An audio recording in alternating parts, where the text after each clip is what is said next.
super. On continue donc partie 3. On va parler donc ici de CRM. Évidemment, quand on parle de mécanique commerciale, on parle nécessairement de CRM parce que le CRM est à la base de tout ce qui fait et ce qui permet de respecter le fond de la mécanique commerciale. Vous avez compris que la mécanique commerciale, c'est nécessairement un travail de fond, plus ou moins, et même surtout besogneux, mais il faut l'accepter. C'est à nous, d'ailleurs, c'est tout notre boulot en tant que bon vendeur, de rendre ces tâches besogneuses et répétitives amusantes. Et pour ça, on a un paquet de solutions. C'est tout l'intérêt. Grâce au CRM. C'est le CRM qui est vraiment à la base, en fait. C'est tout ça, un CRM, on va le voir ensemble. C'est simplement un logiciel de gestion de relance qui permet de ne rater aucun timing et donc de tirer le maximum de potentiel de chaque contact, évidemment, sur un grand nombre de prospects. C'est comme ça que ça fonctionne. D'ailleurs, je vais prendre le temps de l'écrire. Alors, c'est une phrase qui va faire 4 lignes. Mais c'est quoi un CRM, en fait? Regardez, on va l'écrire là. Donc, on va mettre CRM égale...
Mourir.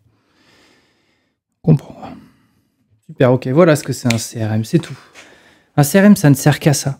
Un CRM, c'est le seul outil capable de prioriser par potentiel X centaines de contacts, de prospects notamment, de manière organisée et claire, donc hiérarchisée, afin d'être sûr, on va y revenir, d'avancer en bloc chaque jour sur l'ensemble des niveaux de potentiel de nos contacts. J'insiste sur l'ensemble des niveaux de potentiel de nos contacts, parce que ça veut dire que si on signe, on l'a vu là dans les vidéos d'apprend, si vous n'allez travailler que ce qui est signable aujourd'hui, mais ce qui n'est pas dans le fameux carré vert, la faire avancer dans le pipe, vous n'allez rien avoir dans X temps, 2 semaines, 3 semaines, 1 mois, bref, loi des 90 jours. Donc un CRM, c'est tout simplement ça, d'accord? Évidemment, je vous parle pas ici du côté, parce que généralement quand on dit à quelqu'un, tu sais ce que c'est un CRM, il va vous dire oui, mais parfois j'en ai pas, mais oui je sais, non, si vous saviez, vous en auriez un. J'ai encore quelqu'un dans mon bureau ce matin qui me disait, en fait, ouais, je pensais savoir, et en fait je savais pas, mais heureusement que j'ai mis en place un CRM. Voilà, si vous saviez le nombre de fois où j'ai entendu ça, je pourrais les compter sur les doigts de 50 mains. Donc ce que je vous dis, c'est quand on pose la question, souvent mécaniquement, on va nous dire quoi? On va nous répondre, oui, un CRM, c'est un outil pour mieux performer, c'est un outil pour avoir un maximum d'informations sur les prospects, parce que plus on a d'informations, plus on a de chances de vendre. C'est aussi un outil pour les KPI, pour la direction et compagnie. Tout ça n'est pas faux, tout ça est vrai, mais ce que je vous ai écrit là est beaucoup plus important que ce que je viens d'énoncer. Alors évidemment, la direction veut du KPI. Mais au concret, au quotidien, pour un commercial, voilà le vrai intérêt personnel et égoïste d'un CRM qui n'est pas fait que pour la direction. C'est ça. Prioriser, hiérarchiser par niveau de potentiel pour être sûr, quand on a X centaines de contacts, de travailler de manière ultra sur mesure, personnalisée en réalité, 200, 300, 500, 800, 1000, 1500 contacts, de manière claire et organisée pour avancer chaque jour sur différents niveaux de potentiel. On fait passer le 1 vers le potentiel 1 au 2, le 2 au 3, le 3 au 4, le 4 qui revient, le 3 au 4, bref. Voilà ce que permet un CRM. Sans CRM, vous ne pouvez pas faire ça.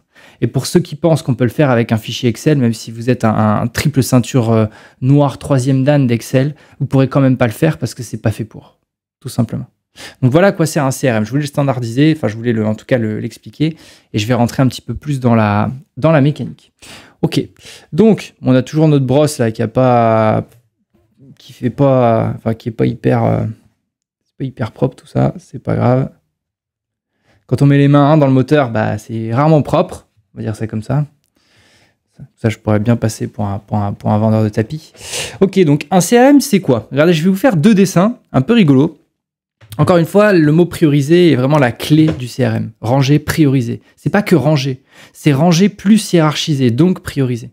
Regardez ce que c'est qu'un CRM. Imaginez que vous avez une espèce d'armoire, là, comme chez vous, par exemple. Vous avez une armoire avec des cases. Ok.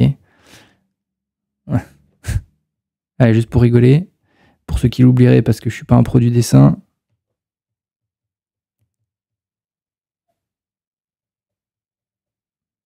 Et comme ça, il tire la langue. C'est un peu mal fait. Donc là, typiquement, donc j'ai mon armoire. Ok, ouais, c'est vraiment très très mal fait. Allez, j'enlève mon smiley parce que c'est pas terrible. Donc là, j'ai mon armoire. Donc ici, j'ai une armoire et c'est un logiciel CRM dans lequel on va avoir des cases. D'accord? Comprenez bien, ce système de cases, c'est fondamental.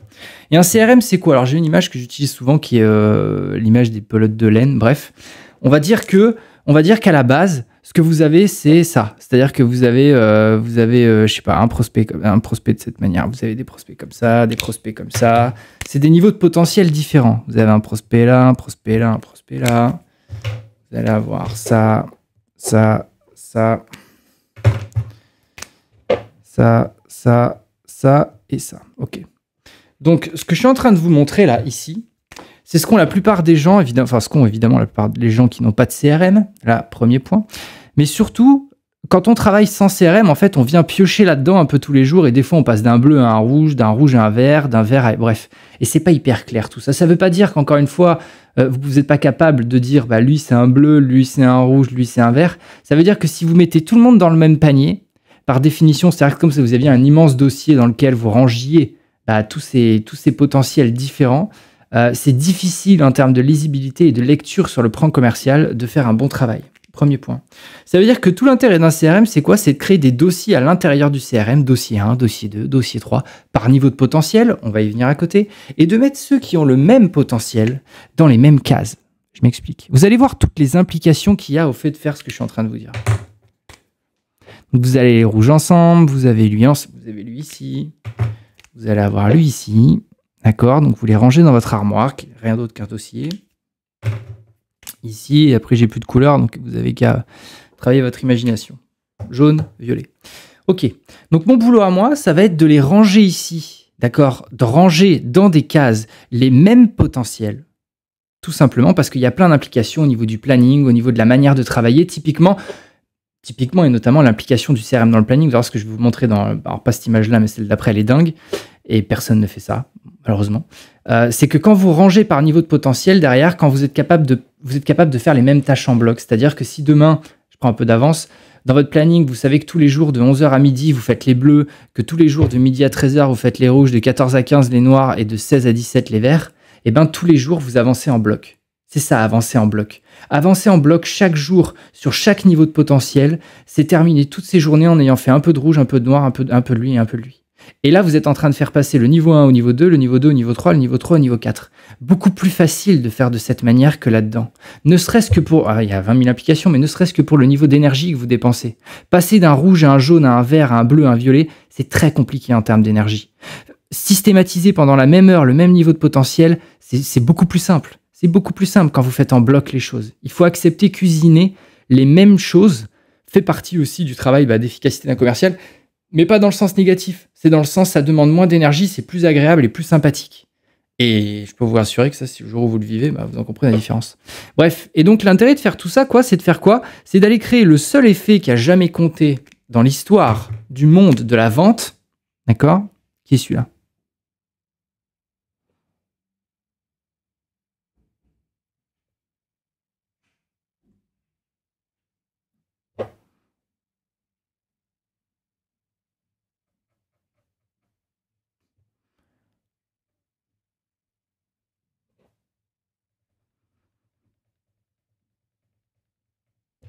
Ça ira.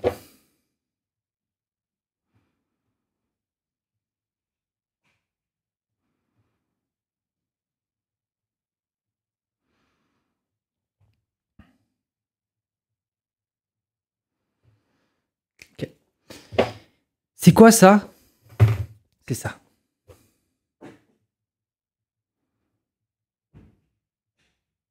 Les gens malins, voilà comment ils travaillent. Ils s'organisent et ils rangent par potentiel. Il est tout con mon dessin, mais ça change tout. Ils s'organisent par potentiel pour créer ces choses-là.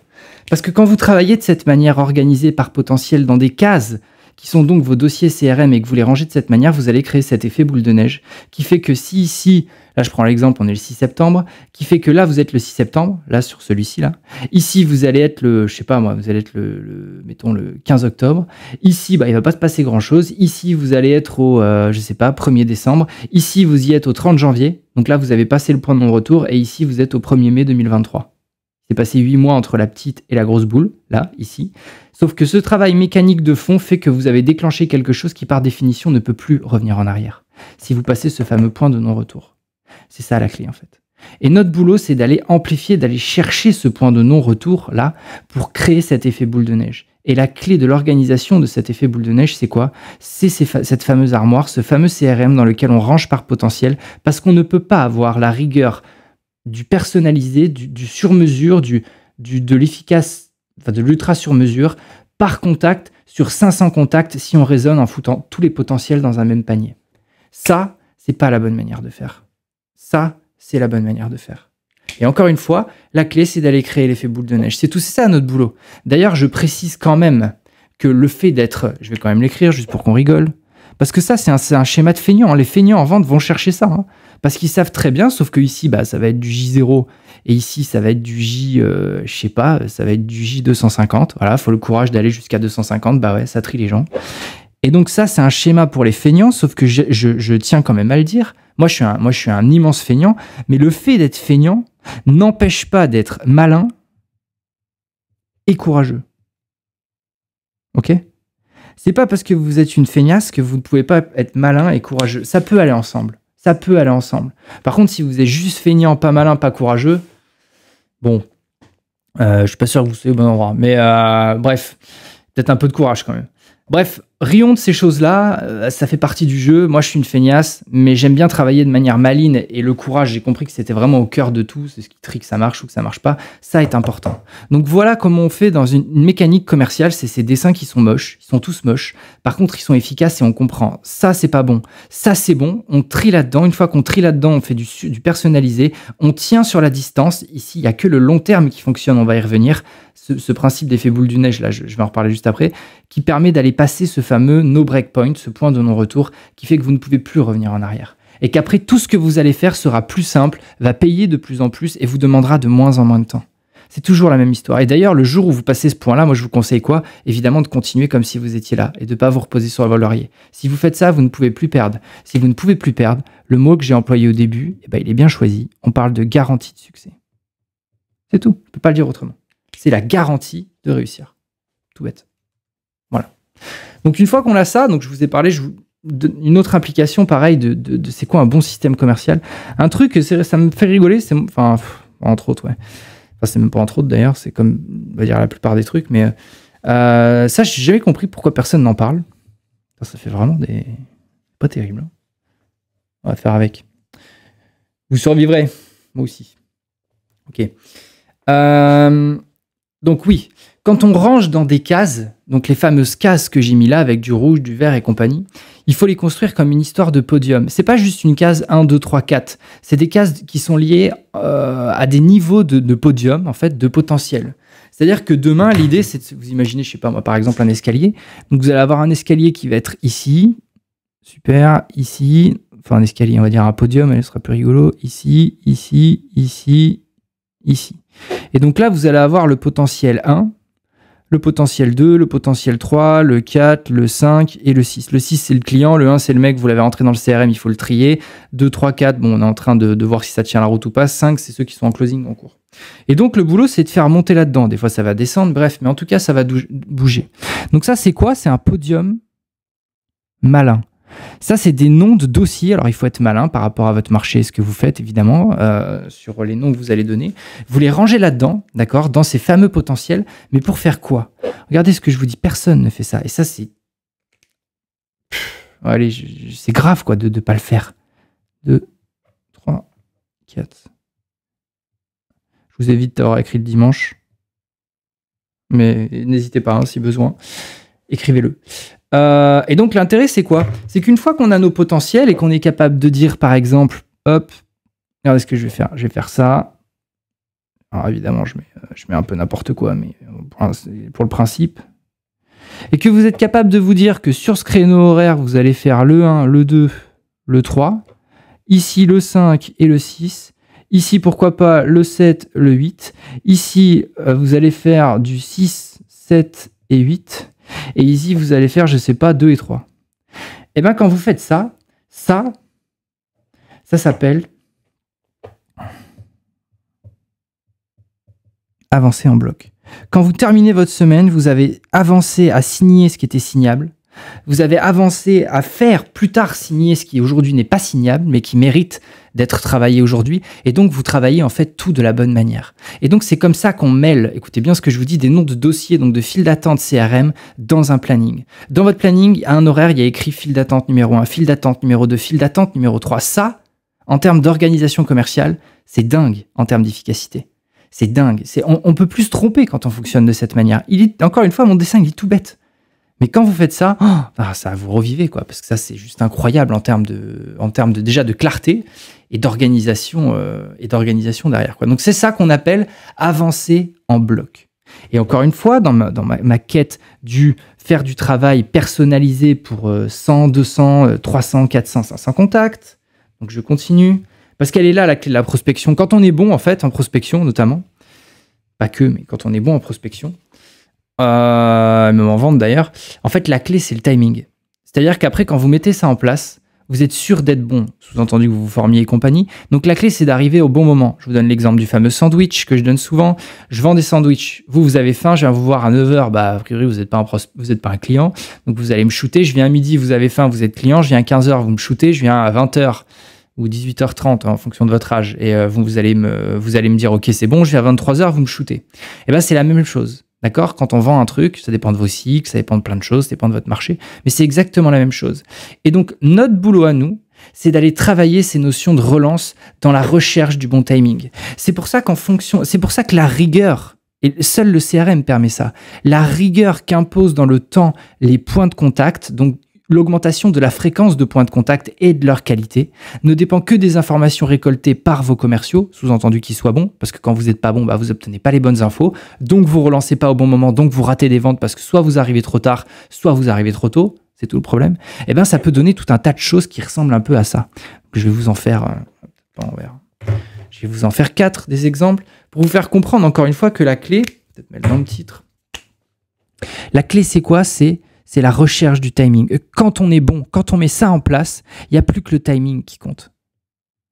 Il n'y a pas le fait d'avoir de la chance ou d'être bon ou je sais pas quoi. Il n'y a plus que le timing qui compte. Alors évidemment, il y a tout un tas de compétences à avoir pour aller là-dedans. Mais bon, là, pour l'instant, on va rester dans la mécanique. Donc il y a ça. Donc mettons que demain, j'ai le prospect numéro 1, il va être là. J'arrête peut-être pas à faire les 4, mais je vais mettre le prospect 2 qui va être ici. Je vais mettre le prospect 3 qui va être là. Donc vous avez P1, prospect 1. P2, prospect 2, P3, on se croirait dans les parkings. Bref, et donc je vais mettre par exemple un trait, c'est ça un peu la règle, c'est un trait, un point de contact. Et quand vous allez vendre quelque chose, regardez ce que c'est que de la vente. De la vente, c'est pas j'appelle et j'essaye de vendre, ou j'appelle et j'essaye de vendre. C'est pas ça la vente. Ça marche pas, ça ce serait l'idéal dans un rêve qui n'existera jamais. La clé, c'est quoi? C'est ici, j'ai un point de contact. Peut-être, je mets un petit trait quand c'est un petit point de contact et un grand quand c'est un grand point de contact. Peut-être que ça se trouve, c'est 1 an. On va dire, OK, ça, c'est 1 an. Donc ça, c'est J0. Et ça, c'est 1 an. Et bien, la clé, demain, quand on est bon, mais évidemment, il faut être rigoureux avec un bon CRM, sinon on ne peut pas avoir cette rigueur. C'est un petit point de contact ici, peut-être un gros point de contact là, un petit ici, un petit là, un gros là, le gars qui vous oublie, un petit là, un petit là. Ici, une conversation qui commence à être intéressante pour vendre un truc. Ici, vous allez vendre Super. Et donc, une fois que vous avez vendu, vous faites de l'entretien, là, à étape régulière. Boum. Ça, c'est exactement comme ça que se passe une vente. C'est pas j'arrive, je veux vendre, j'arrive, je veux vendre, j'arrive, je veux vendre. C'est normal d'avoir cette phase-là pour en arriver là.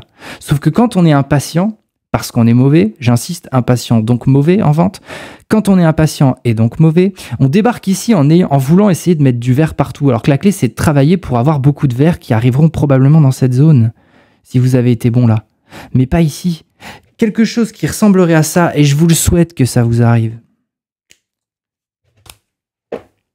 Ça, et donc après de l'entretien, avec pourquoi pas une nouvelle vente ici. Donc quelqu'un, vous avez un contact, il achète direct, vous avez des points de contact pour entretenir, il rachète, il fait ça. Ça, les gars, c'est Disney ici. Ça existe pas vraiment, et c'est même pas ce qu'il faut aller chercher. Et si ça vous arrive, tant mieux. Tant mieux. C'est très bien. Mais ça, c'est des jokers. Ça, c'est Mickey, ça. C'est pas, si vous avez la vision de la vente qui est d'aller chercher ça, vous êtes mort.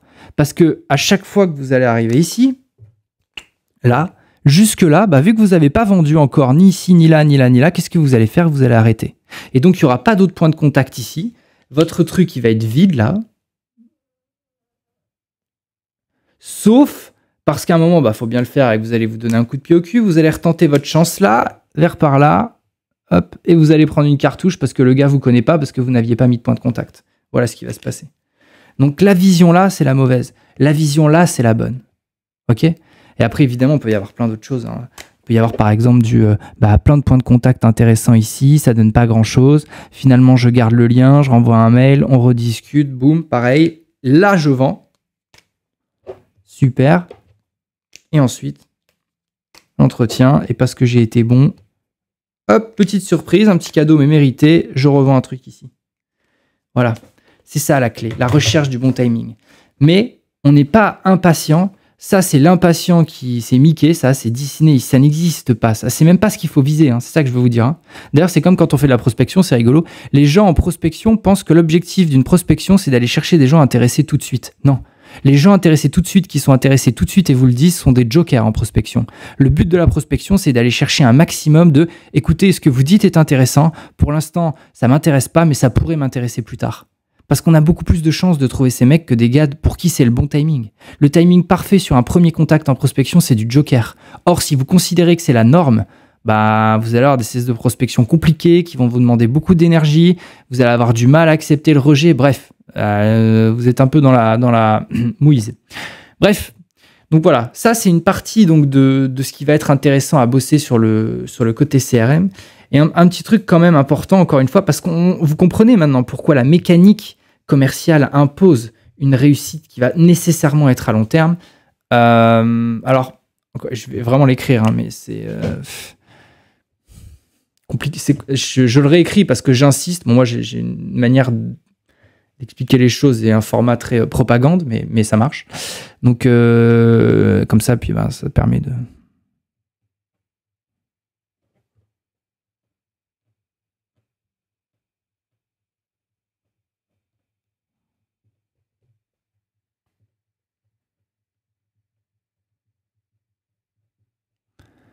C'est forcément long terme. Ça n'existe pas une réussite commerciale à court terme.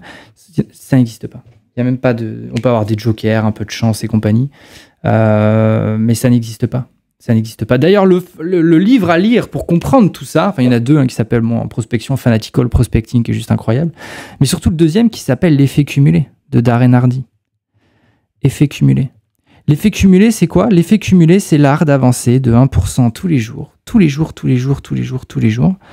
pour après créer une différence incroyable et de manière exponentielle.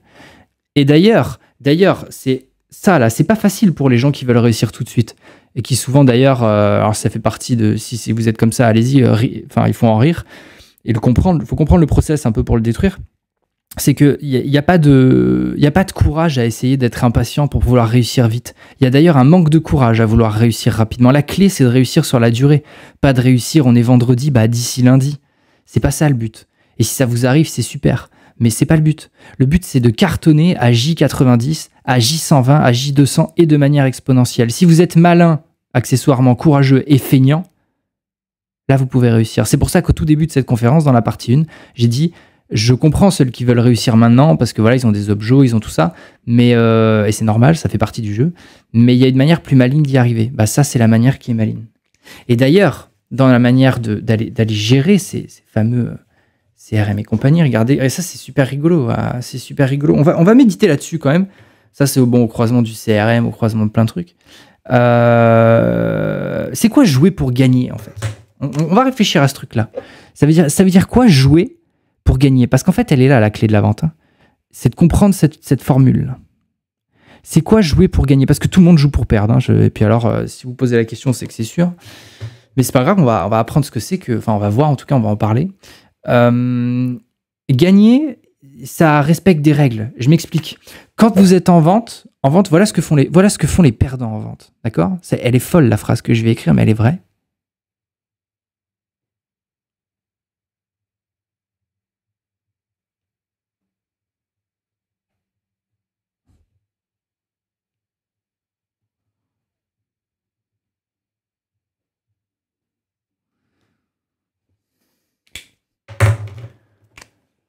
Ça, c'est à l'envers de ce qu'on entend partout. Hein.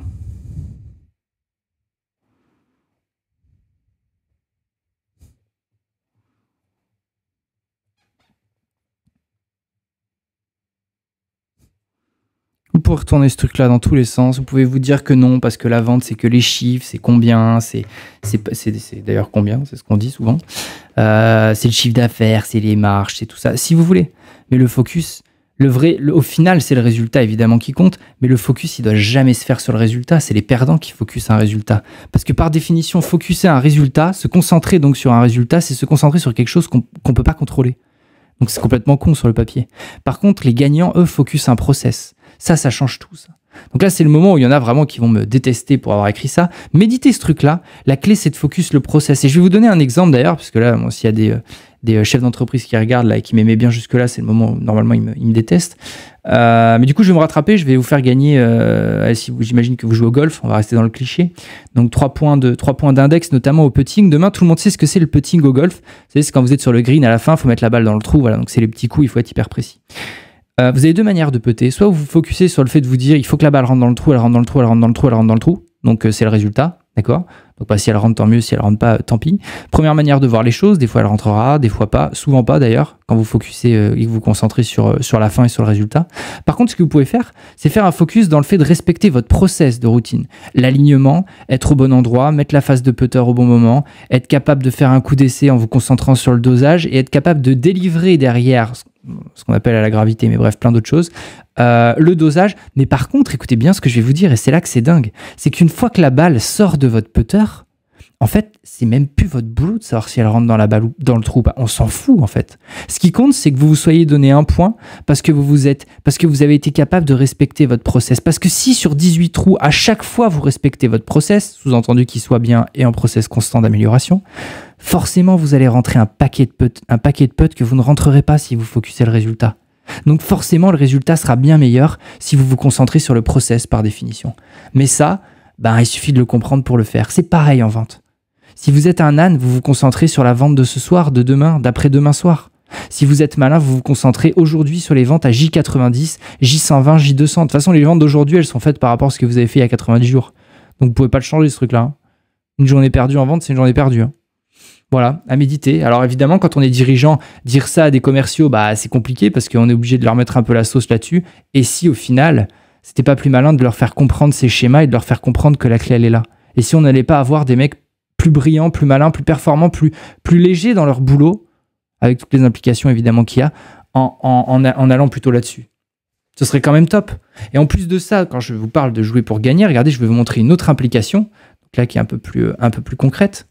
C'est que quand vous jouez pour gagner, c'est-à-dire que jouer pour gagner, ça veut dire quoi? Ça veut dire être plus tranchant. C'est ça, jouer pour gagner. Jouer pour gagner, c'est être plus tranchant dans ses ventes, notamment en prospection. Bref, il y a plein de choses. On ne peut pas tout voir non plus. C'est déjà d'ailleurs bien plus long que ce que j'avais prévu. C'est être tranchant. Regardez bien le schéma que je vais vous montrer. Vous avez donc deux types de personnes. Vous avez celui...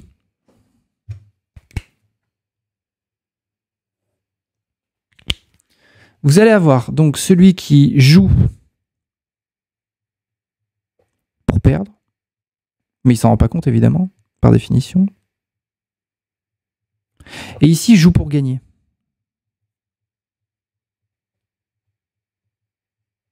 Il y a énormément d'implications concrètes, techniques, de mots à employer, de méthodes, de plein de trucs, mais évidemment, on ne peut pas voir ça là. Là, on s'occupe de la mécanique.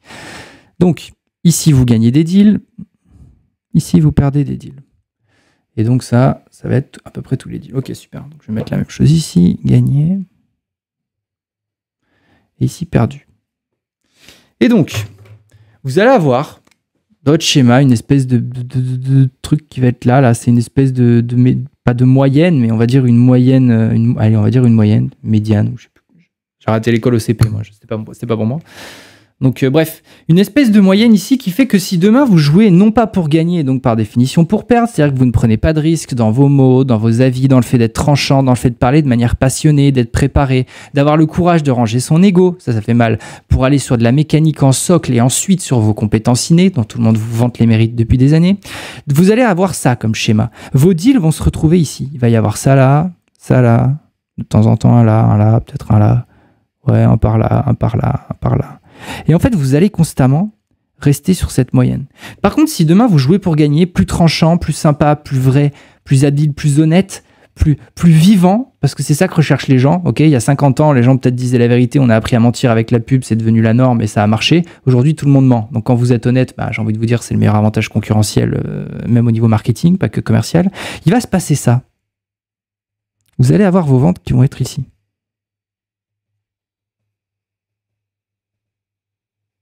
Et vous allez avoir des défaites qui sont plus cinglantes.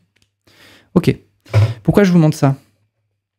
Je vous montre ça parce que la zone ici, là, qui se trouve dans cette médiane est l'ennemi numéro 1 de la vente. Cette zone-là, toute cette zone-là, ici, ça s'appelle comment ? Ça s'appelle le flou. Le flou est l'ennemi numéro 1 des vendeurs. Et quand vous ne jouez pas pour gagner, parce que vous ne prenez pas de risque à trancher, à être clivant, à trier, un bon vendeur est un trieur. On passe notre vie à trier et à juger par potentiel. Ça vaut le coup, je mets mon temps. Ça vaut pas le coup, je mets pas mon temps. Bref, vous êtes dans le flou. Et si vous êtes dans le flou, vous êtes avec des oui qui sont pas vraiment des oui, des non qui sont pas trop des non, des moments où vous savez pas trop, vous allez perdre votre temps, tous ces trucs-là. Alors que quand vous êtes ici, là, dans le flou, j'en ai pas des masses, des deals.